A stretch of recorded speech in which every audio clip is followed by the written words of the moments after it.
speaker this evening is Mr. Neil Porterfield, landscape architect with HOK Associates in St. Louis, Missouri.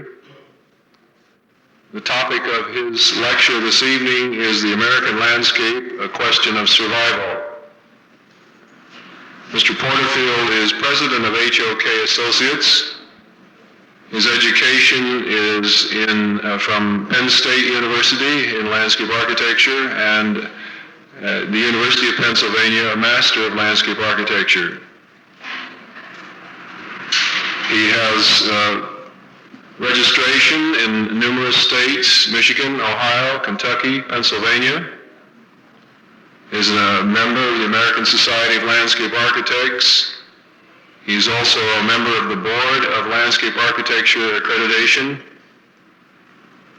and has several of his projects have received honors awards from the American Society of Landscape Architects.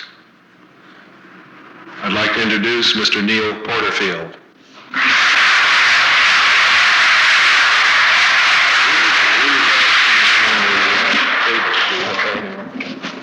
Thank you, John. Can everyone hear my voice all right? I just had a tour of your building here. It's quite attractive. I was told that, I don't know whether this is true or not, that this was a wooded site before the building was built, and that there was a promise to save the trees. And I see that you've done that. Actually, I've submitted to John over the past 6 to 8 weeks at least 3 different titles because I kept changing my mind as to what I wanted to speak about. And as it turns out, it doesn't really matter what you title what I have to say. The titles all seem to somehow fit. Originally, I said I wanted to talk about the American landscape and what was happening to it, and address myself to the questions of whether the landscape as we know it can possibly survive the next century. Associated with that thought, I had reasons to think about causes and effect and why things were happening the way they were. And I came across the notion that what I really wanted to talk about was the subject of progress and growth. In our good old American way of thinking, the words growth and progress have somehow become synonymous with the promise of the good life. Furthermore, because of the Chamber of Commerce mentality which prevails in this country today, the concepts of progress and growth are thought to be one of the same, as if progress was dependent upon growth and that growth was somehow an indicator of progress. Not only is this common assumption false, but we have probably reached the point in our historic evolution where just the opposite may indeed be true. And that is that growth is the antithesis of progress. It is my proposition that this is indeed the case. However, my proposition that growth is the antithesis of progress must be modified to the extent that both terms be defined and understood on my terms. Obviously, simple linear growth or cyclical growth is a necessary requirement for survival and as such contributes positively to our idea of progress. However, growth to which I refer and which must be the concern of this century is what we call exponential growth. It helps to think of exponential growth in terms of doubling time. That is, the time it takes a certain quantity of anything to double itself in size.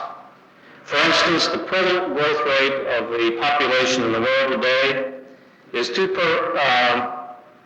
a little over 2% per year, and that really doesn't sound too bad. However, when one translates this into exponential growth, what it means is that our population will double within the next 33 years. There's an old Persian legend about a clever servant who presented his king with a chessboard. In return, the servant requested that the king give him 1 grain of rice for the first square on the board. That he give him 2 grains of rice for the second, 4 grains for the third, and so forth, doubling the quantity for each square. Now the 10th square required 512 grains of rice, while the 15th square required 16,364. While the 21st square required over 1 million grains of rice.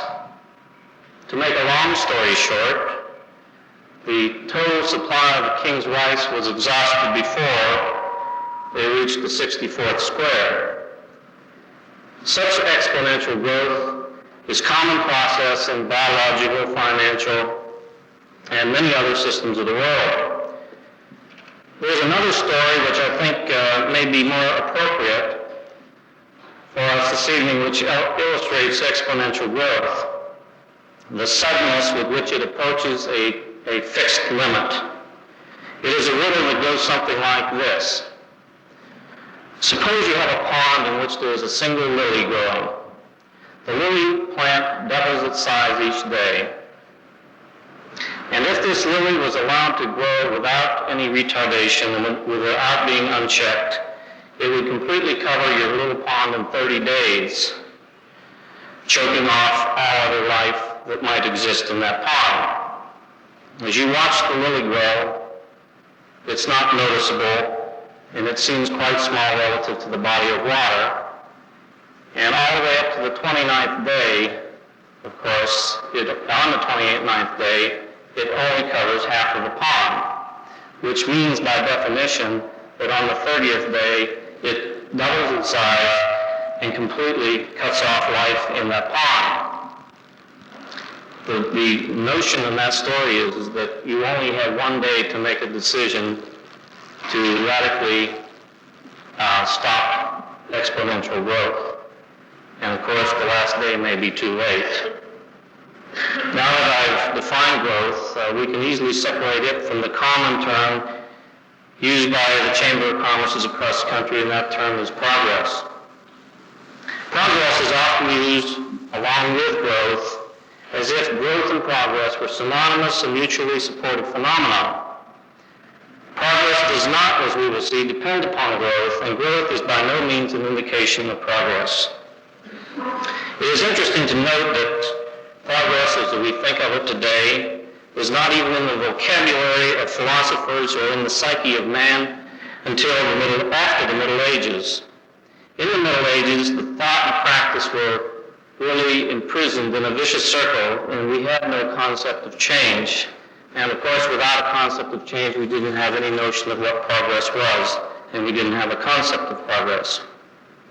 It wasn't until we were in the Christian ethic with commerce and natural science that man began to think of the immensity of his future.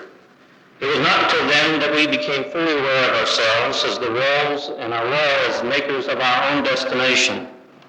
It was not until then that the mere idea of progress emerged from our subconscious. Among the ideas which have influenced and directed public and private affairs during the past 200 years, none is more significant or likely to exert more influence in the future than the concept of progress. The idea of progress is a fixed part of the human condition. We will never be able to return to the innocence of yesteryear, where we were simply bystanders and viewed ourselves as temporary visitors here on earth. It is the outcome of a natural evolution, and at the same time, when perceived as a faith in our possibilities and our future, it has the power to actually make history.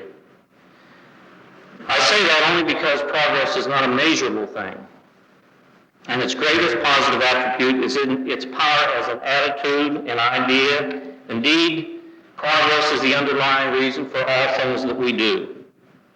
What constitutes progress at any given time in our history is probably less important than the fact that we have become unswerving believers in progress.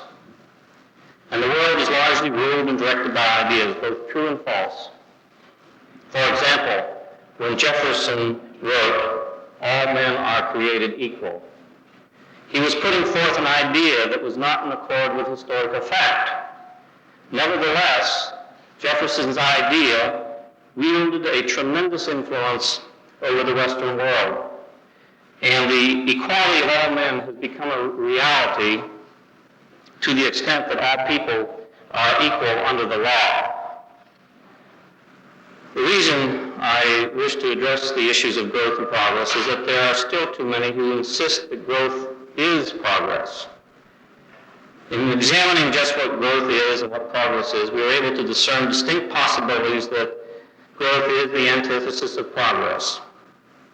Let me repeat that growth, in a very simplistic way, is what the lily does in a pool, and progress is our hope for the future. Progress is an idea of where we're going, what we want to be. It holds within it the concept of change and the promise of continued improvement of the human condition.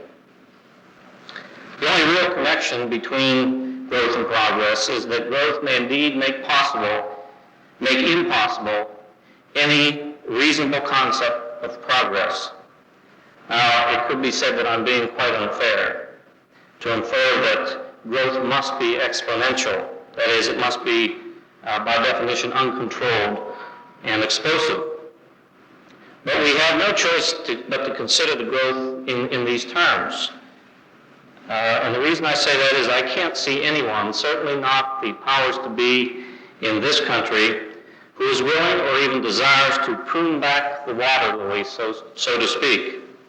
What banker, businessman, or politician will look upon our lovely lily pond and say, the time has come to cut back. That's enough. It's time to retard our lovely lily. As we approach our 29th day, our pond looks healthy and alive. But behold the last day, and remember the doubling